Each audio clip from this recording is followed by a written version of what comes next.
Selamat datang di Reaksi Ayah, di mana saya akan membahas hal-hal yang sedang trending dengan ayah. Terutama di kali ini kita akan membahas kata-kata bijak dari para orang-orang bijak yang sudah saya pilih, yang mudah-mudahan bisa bermanfaat untuk kalian semua dan juga kita yang menontonnya. Terima kasih. Let's begin. Aku tuh ngerasain ya, kalau ada anak yang berani curhat masalah hidupnya sama orang tuanya, itu orang hebat. Iya, harusnya emang curhat ke orang tua sih, betul. Aku respect sama orang yang bisa curhat sama orang tuanya. Aku di posisi sebaliknya. Ini sumpah dah. Aku tuh gak tahu kenapa ya. Entah, banyak yang bilang sih aku tuh gak berdamai sama masa kecilku dulu. Karena? Nggak tahu. Karena sampai sekarang pun aku tuh nggak bisa ngobrol sama orang tua aku, nggak bisa ngobrol sama bapak mama aku panjang lebar ya. Nggak tahu kenapa. Gimana menurut ayah? Perlukah kita berkomunikasi dengan orang tua di rumah? Dan bagaimana caranya kalau misalnya mau memulai untuk berkomunikasi dengan orang tua di rumah gitu? Ya. Jadi komunikasi itu bukan hanya perlu, wajib. Ya kan? Karena ada istilah juga yang mengatakan bahwa orang tua itu kan bukan pembantunya anak. Kalau pembantu anak kan tidak usah disapa, tidak usah pokoknya harus menyediakan uang, menyediakan fasilitas dan sebagainya, memberikan terus dan tidak menerima gitu kan. Yeah. Nah, jadi ya harus disapa, diajak bicara, diajak komunikasi. Nah, bagaimana cara memulai komunikasi kepada orang tua? Ya kan ada kesempatan-kesempatan, misalnya waktu sarapan pagi, makan siang atau makan malam, atau waktu minum teh sore hari misalnya bisa. Ya kan, melakukan komunikasi. Nah, komunikasi yang penting di situ kan pertama orang tua tuh ingin tahu anaknya keadaannya bagaimana. Anak saya ini sehat enggak, ada masalah apa enggak. Kenapa? Ketika dia ingin tahu kenapa anak saya ini ada masalah apa enggak, karena dia ingin membantu anaknya gitu. Nah, ini yang kadang-kadang anak-anak tidak menyadari itu. Dia merasa orang tua ngapain sih nanya-nanya terus gitu misalnya gitu. Bani misalnya gitu kan. Nah gitu. Dan orang tua itu ya senang kalau anaknya konsultasi sama dia. Tapi di lain pihak ada juga yang berpendapat bahwa laki-laki yang sudah dewasa adalah laki-laki yang bisa menyelesaikan masalahnya sendiri. Bahkan satu keluarganya pun tidak ada yang tahu dia sedang bermasalah katanya. Jadi bagaimana? Harusnya laki-laki ini menyelesaikan masalahnya sendiri apa ngomong sama orang tuanya gitu? Ya itu bagus. Itu tetap laki-laki dewasa yang seperti itu? Tetap bisa dikatakan dewasa. Kalau sudah menjadi masalah, biasanya orang itu butuh teman untuk berkomunikasi. Ya, banyaklah kan? Yang ngobrol sama temannya tentang masalahnya, banyak lah itu. Ya, nah itu karena di rumah tidak bisa menyalurkan ke orang tua, jadi dia ngomong sama teman-temannya. Padahal orang tua itu ya menunggu juga. Dan nggak ada masalah juga maksudnya sebenarnya gitu ya kalau cerita sama. Nggak masalah. Bukan berarti berarti belum dewasa kamu. Enggak, kalau kalau orang tua. kalau semua masalah diomongin sama orang tua enggak boleh kan. Enggak perlu, bukan enggak boleh. Tapi seberapa pun dia perlu untuk konsultasi, perlu pendapat. Tentu pendapat dari orang tua itu adalah pendapat yang paling netral. Kan orang tua enggak berharap apa-apa. Bukan subjektif justru. Karena melindungi anaknya. Oh ya, lihat orang tuanya, tidak semua orang tua begitu kan. Tapi kebanyakan orang tua kan kalau anaknya ada masalah, dia ingin membantu sesuai dengan kadarnya tentu. Kalau hal-hal yang misalnya menyangkut pada usia dewasa itu dia sudah harusnya bisa memecahkan masalah, pasti akan di-challenge anaknya. Kalau anaknya ditanya sama orang tua, di-challenge supaya anaknya lebih mudah lagi berpikirnya, itu terurai apa yang dipikirkan. Karena kadang-kadang masalah itu kalau sudah rumit, ya sebetulnya mudah dipecahkan, tapi orang tidak bisa memecahkan karena rumit. Udah panik, udah stres gitu ya. Tapi kira-kira begitu. Berarti penting gitu ya, berbicara dengan orang tua, menceritakan. Penting. Mungkin sekali-kali brainstorming atau berdiskusi itu penting. Ya, kan tidak semua masalah diceritakan ke orang tua kan, tidak perlu. Tapi kalau misalnya kita tahu, orang tua kita nggak bakal bisa menyelesaikan ini gitu. Kita masih perlu nanya nggak? Dari mana kita tahu? Belum pernah dicoba kok. Kan kita tinggal serumah misalkan sudah puluhan tahun, pasti sangat mengenal orang tua kita itu kapasitasnya sampai mana, misalnya dia karakternya seperti apa, pasti kan kita mengenal. Ya bisa mengenal, bisa juga ada orang tua yang agak cuek kan. Tidak mau terlalu peduli, yang penting saya udah kasih makan dia, sudah saya kasih kebutuhannya, saya tutup semua. Misalnya kita ada orang tua yang gitu kan. Iya. Nah, buat kita memancing dengan menyampaikan masalah-masalah yang kita temukan itu nanti akan menyambung komunikasi, sehingga orang tua akan peduli kepada anak-anaknya gitu loh. Tapi kalau misalnya balik lagi ke tadi ya, kalau misalnya kita punya masalah, tapi kita tahu orang tua kita mah nggak bakal bisa nyelesain ini gitu. Kita perlu ngomong apa? Sudahlah. Tetap perlu ngomong untuk menyambung komunikasi. Gitu ya. Iya. Atau setidaknya untuk memberikan ketenangan di dalam hati mungkin ya. Iya bisa. Seakan-akan jadi tidak sendirian di dunia ini gitu kan. Iya. Karena banyak orang merasa sendirian di dunia ini gitu. Walaupun dia sebenarnya temannya banyak. Karena dia tidak biasa berkomunikasi, jadi akhirnya merasa terkucil gitu kan, sendirian. Orang itu ketika merasa dirinya benar, itu sudah nggak benar. Orang benar itu adalah orang yang tidak pernah merasa benar. Jadi tidak pernah merasa benar gimana? Benar. Terus merasa benar sudah nggak benar. Nah, ketika Anda merasa paling benar sendiri, nah itulah makhluk yang paling nggak benar sendiri. Ya, itu Kenapa? betul. Dia sangat mudah menyalah-nyalakan orang lain. Gimana pendapat Ayah? Itu tadi kata-kata dari Buya Syakur, almarhum Buya Syakur. Ya, kalau almarhum Buya Syakur ini mengatakan, yang penting kita jangan merasa paling benar. Ayah setuju itu. Tidak boleh merasa paling benar. Orang kalau merasa paling benar, dia mudah akan melakukan kesalahan. Meskipun tidak selalu yang dia lakukan salah. Tapi akan mudah melakukan kesalahan. Kenapa? Karena merasa sombong. Percaya dirinya terlalu tinggi. Iya, sombong. Sombong sampai hingga menjadi arogan gitu. Iya. Tapi kalau orang selalu salah itu tidak bisa. Kalau selalu merasa bersalah, itu tidak bisa. Sulit juga gitu ya. Iya, sulit. Karena itu pengaruh ke keyakinan kita juga kan masih kan. Iya. Kita pasti akan menemui yang namanya keraguan lah. Menurut aku ya, salah satu orang yang paling gesit dalam memutuskan sesuatu adalah orang yang sombong dan arogan justru. Kalau orang merasa sombong, itu sudah tidak benar dulu. Oh iya. Aku tidak setuju kalau itu. Soal kecepatan dalam memutuskan sesuatu gitu. Karena saking yakinnya percaya diri boleh. Oh iya. Nah, ya, orang yang percaya diri itu bukan orang sombong. Kalau memutuskan sesuatu itu dia optimis. Tapi sebelum dia merasa optimis, sebelum dia percaya diri, kan dia harus mempelajari dulu. Apakah ini layak untuk dipercaya? Tidak boleh asal-asalan aja. Pokoknya setiap kali memutuskan dengan cepat, kemudian percaya diri. Belum tentu. Tapi kalau dia sudah yakin, dia sudah pertimbangkan segala masalah yang akan terjadi, segala hal yang berkaitan dengan masalah itu, kemudian dia percaya bahwa itu akan baik, dia lakukan, bagus. Iya. Meskipun nanti akhirnya di belakang belum tentu juga benar. Berarti kalau orang yang selalu merasa paling benar justru dia malah dekat dengan kesalahan gitu ya? Iya, hampir bisa dipastikan dia akan kepreset berkali-kali. Oh gitu ya?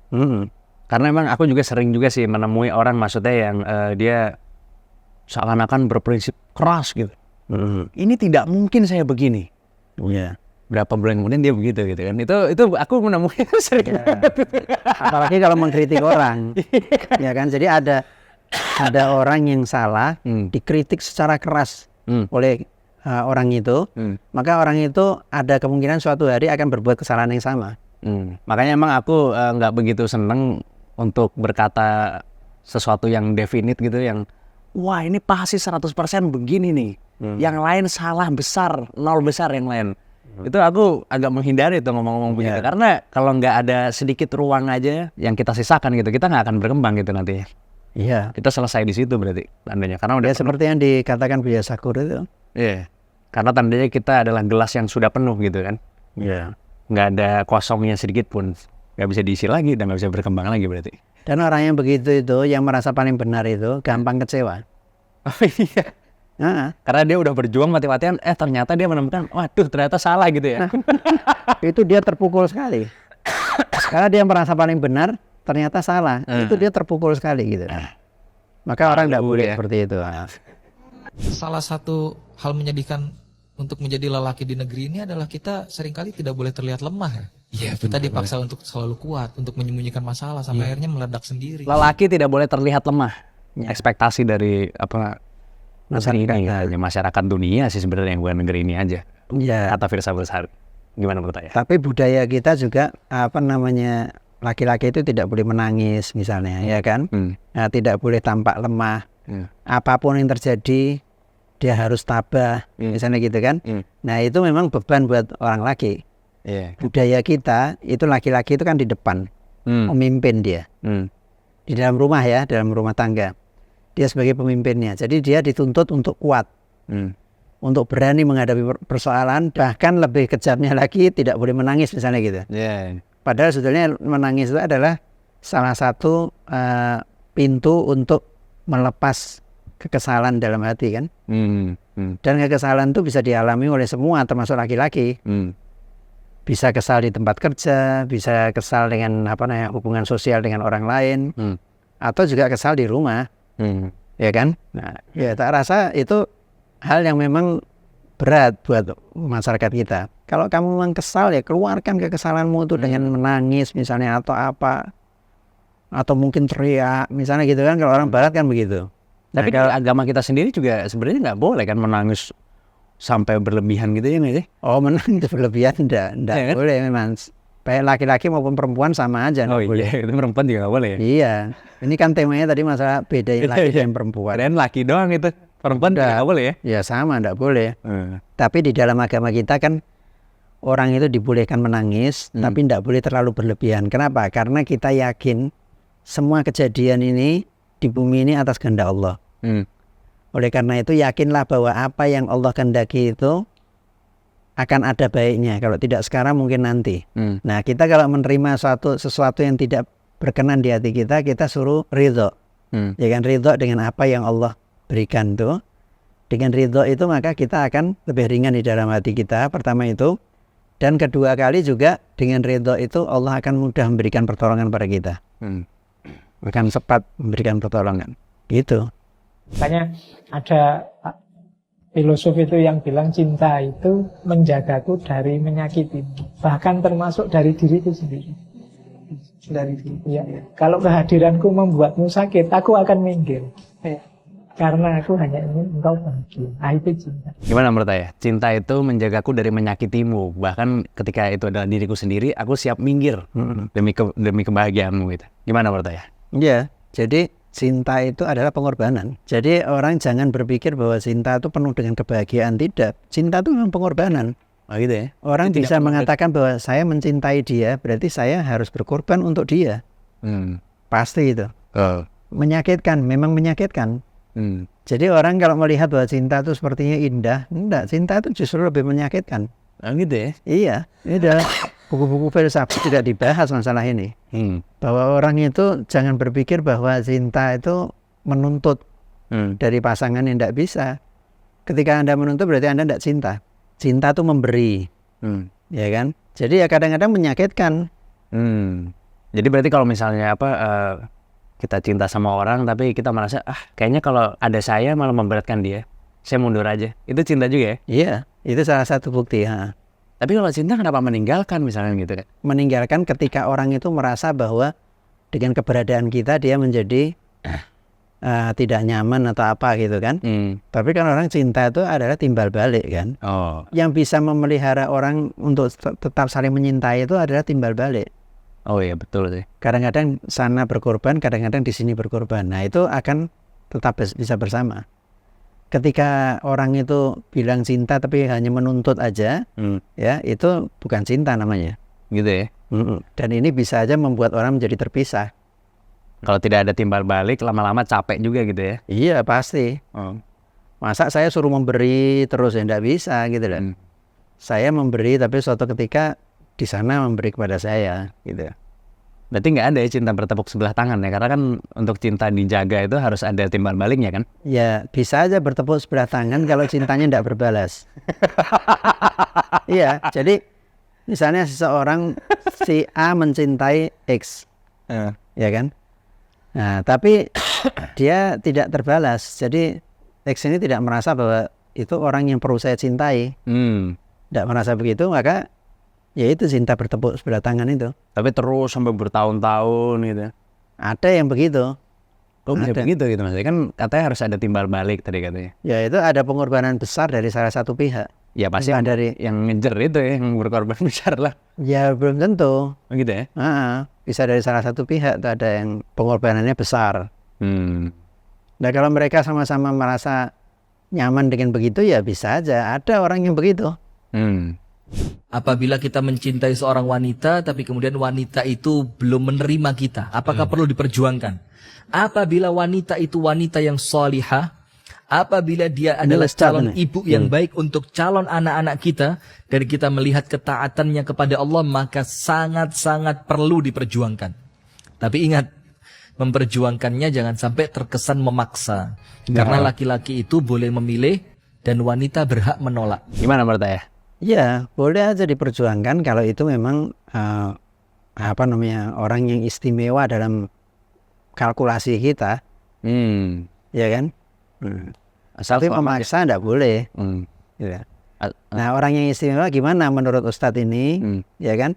Bahwa yang istimewa itu adalah jika pasangan yang calon istri itu adalah orang yang baik sekali, akhlaknya baik, ibadahnya bagus, bisa menjadi teladan bagi anak-anaknya misalnya gitu kan. Nah itu harus diperjuangkan, betul kan? Mana yang cantik gitu maksudnya? Bukan, karena kan ayah udah bilang itu, nah ini cantik itu sebentar aja hilang, sebentar akan tampak biasa. Gitu ya? Orang yang merugi itu kalau dia mencintai seseorang hanya berdasarkan fisiknya aja. Jadi orang harus berdasarkan keseluruhan, cara berpikirnya cocok, ya kan, pandangan-pandangan hidupnya cocok. Kalau misalnya kecantikan apa menjadi salah satu pertimbangan boleh, bukannya tidak boleh. Tapi jangan hanya itu pertimbangannya gitu loh, karena kita nanti akan menyesal di belakang. Tapi itu yang aku garis bawahi dari kata-katanya itu ya adalah boleh memperjuangkan tapi jangan memaksa gitu. Iya. Maksudnya gimana nih berarti memperjuangkannya gitu? Mungkin ada yang nggak paham yang memaksa itu yang mana, yang nggak yang mana gitu kan? Oh, diperjuangkan itu artinya kita mencari cara bagaimana meyakinkan dia bahwa kita adalah pasangan yang baik buat dia. Itu memperjuangkannya. Tapi kalau dia sudah merasa betul-betul tidak mau sama sekali, ya jangan diterus-teruskan. Ya kan, karena bagaimanapun tidak akan kamu dapat itu. Cari yang lain, masih ada, betul. Maksudnya kalau dia sudah hanya memberi sinyal, apa kalau dia sudah ngomong baru berhenti? Kalau orang perempuan kan biasanya memberi sinyal. Soalnya ada juga orang yang harus, dia belum ngomong kata-kata keluar dari mulutnya, saya tidak suka dengan kamu, pergi kamu. Enggak bisa. Saya akan maju terus karena dia belum ngomong gitu. Ya sudah, suruh tunggu aja terus. Nanti kan kalau enggak ketemu-ketemu gitu ya dia membuang-buang waktu kan. Ada orang-orang yang hobi membuang-buang waktu itu, enggak ngambil-ngambil keputusan, dia datang lagi, padahal si orang yang didatangi ini sudah bosan sebetulnya. Akhirnya hasil akhirnya juga enggak ada. Nah kalau dia memang siap seperti itu ya silakan. Nikah itu bukan untuk menyelesaikan masalah Anda. Jadi jangan berpikir untuk nikah, kalau Anda sekedar mau nikah itu cuma untuk membagi beban Anda dengan orang lain. Jangan kemudian untuk nikah kalau sekedar Anda punya banyak sekali masalah-masalah dan Anda berharap ketika masalah itu bisa selesai dengan menikahi dia. Itu namanya ngoper beban. Nikah itu sebaliknya. Nikah itu apalagi bagi laki-laki. Nikah itu adalah Anda sudah bisa menyelesaikan permasalahan Anda sendiri. Lalu ketika Anda sudah bisa menyelesaikan permasalahan Anda sendiri, Anda mau untuk membantu menyelesaikan permasalahan orang lain. Gimana pendapat Ayah? Apakah kita tidak boleh menganggap nikah itu sebagai solusi kehidupan kita ke depan ya? Ya benar. Seperti misalnya orang merasa bahwa saya ini tidak ada semangat kerja. Menikah supaya nanti ada dorongan dari istri saya untuk saya bersemangat untuk biaya kehidupan mereka. Ya tidak boleh begitu kan? Misalnya itu. Atau yang lainnya misalnya, wah penghasilan saya kecil nih, tidak cukup untuk hidup. Udah saya nikah sama orang itu aja supaya nanti dia juga, kan dia berpenghasilan. Bisa membagi penghasilannya dengan saya, membiayai kehidupan saya. Kan ada orang yang begitu. Ada. Nah ya, jadi tidak boleh orang berpikir begitu. Orang berpikir itu bahwa dia menikah itu untuk bersama-sama menghadapi masalah yang mungkin juga masalah itu masalah baru. Tapi memang masalah yang lama yang biasa dihadapi sendiri ketika sudah menikah berbagi dengan dua orang itu akan lebih ringan memang. Gitu loh. Tapi kan ada yang memang benar-benar secara literal gitu ya. Kalau saya menikahi dia, maka masalah saya akan hilang. Misalnya dia orang kaya, saya banyak utang misalnya gitu kan. Itu enggak boleh. Secara literal benar-benar nyata gitu. Yang punya prinsip seperti itu enggak boleh. Enggak boleh gitu ya? Enggak boleh. Karena nanti dia setelah menikah belum tentu enggak ada masalah yang lebih serius. Gitu loh. Nah, cuman ini ayah enggak 100% setuju dengan pernyataan-pernyataan itu. Di antaranya itu tadi, Gimana? ketika sudah menikah akan muncul permasalahan yang lebih berat. Ada permasalahan-permasalahan yang lebih berat, tapi menjadi lebih ringan karena diselesaikan bersama berdua. Oh. Jadi kita harus berpikiran bahwa nanti setelah menikah itu akan ada masalah-masalah lain yang harus diselesaikan, dan itu kami berdua harus bisa menyelesaikannya gitu loh. Oh. Makanya pilih pasangan yang kira-kira bisa saling mengisi Menyelesaikan masalah gitu ya. menyelesaikan masalah. Jangan malah membebani. Tapi kan justru kalau misalnya masalahnya itu ada di antara mereka berdua ya, berarti kan saling serang menyerang dong kalau begitu kan?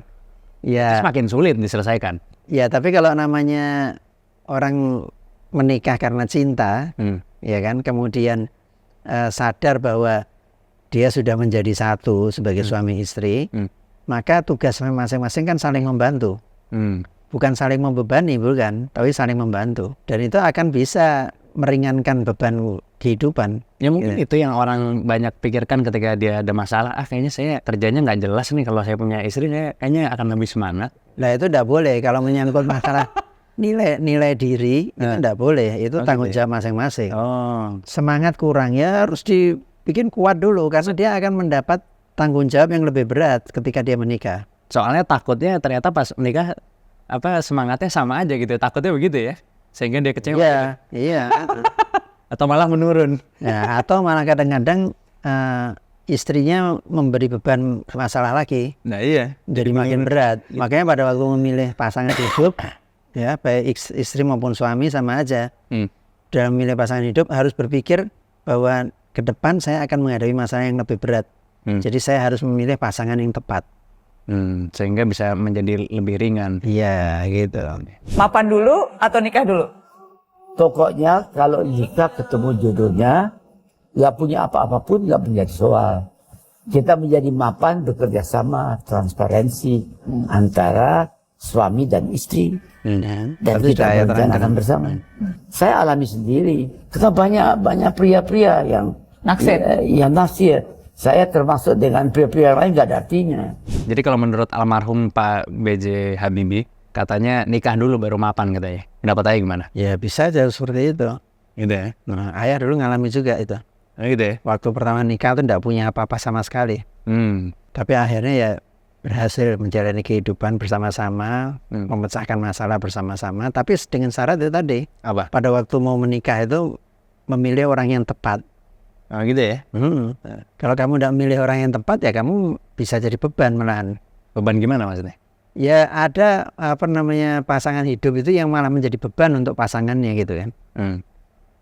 Jadi ya itu nambahin biaya malahan, jadi atau dia nggak mau mengerti gitu-gitu. Iya, nggak mau mengerti atau ya pokoknya melakukan hal-hal yang membuat motivasi pasangannya itu menjadi turun dan sebagainya gitu. Ada yang begitu. Berarti selama pasangan yang kita pilih tepat gitu, kita tidak punya apa-apa sama sekali. Kerjaan nggak punya, rumah nggak punya. Ya, jangan kerjaan nggak punya, ini nggak punya nggak bisa. Maksudnya nggak punya itu misalnya nggak punya rumah, tidak punya mobil, fasilitasnya pas-pasan gitu. Tapi semangat ada. Oh iya, semangat ada tapi tidak punya kerjaan misalnya. Nggak bisa. Kalau ayah bilang itu prinsip itu harus punya kerjaan dulu baru menikah. Tapi kalau harus punya rumah, harus punya ini, ayah nggak setuju. Tapi kalau kerjaan harus ada gitu. Harus. Karena itu pegangan yang penting gitu loh. Jadi seenggaknya kita udah tahu kita mau ngarah kemana dulu baru ngajak orang gitu, maksudnya gitu ya? Iya. Jangan kita masih kanan kiri tapi kita ngajak orang gitu. Iya. Kan ibaratnya begini, rezeki diberikan oleh Allah tapi kita harus menyiapkan tempatnya kan gitu. Kalau kita sudah menyiapkan tempatnya, meskipun belum ada isinya, asal kita mendapatkan pasangan yang tepat, yang bisa mau hidup bersama, menjalani hidup bersama, jalani. Ayah dulu pertama nikah itu kontrak rumah kecil. Kontrak dan kecil rumahnya. Ya. Tapi seenggaknya udah punya kerjaan pada saat itu gitu ya? Sudah punya kerjaan. Berarti kalau lulus langsung nikah itu berarti keputusan yang salah menurut ayah gitu? Ya sebaiknya jangan dulu. Mesti ada pekerjaan dulu lah, ada penghasilan sekecil apapun, ada penghasilan gitu. Untuk laki-laki lah ini maksudnya gitu ya? Iya, untuk laki-lakinya. Berarti kerjaan ini ya kembali lagi ke yang tadi ya, berarti maksudnya dia sudah tahu dia mau kemana gitu ya, mau berkarir di mana. baru dia ngajak orang gitu ya. Iya.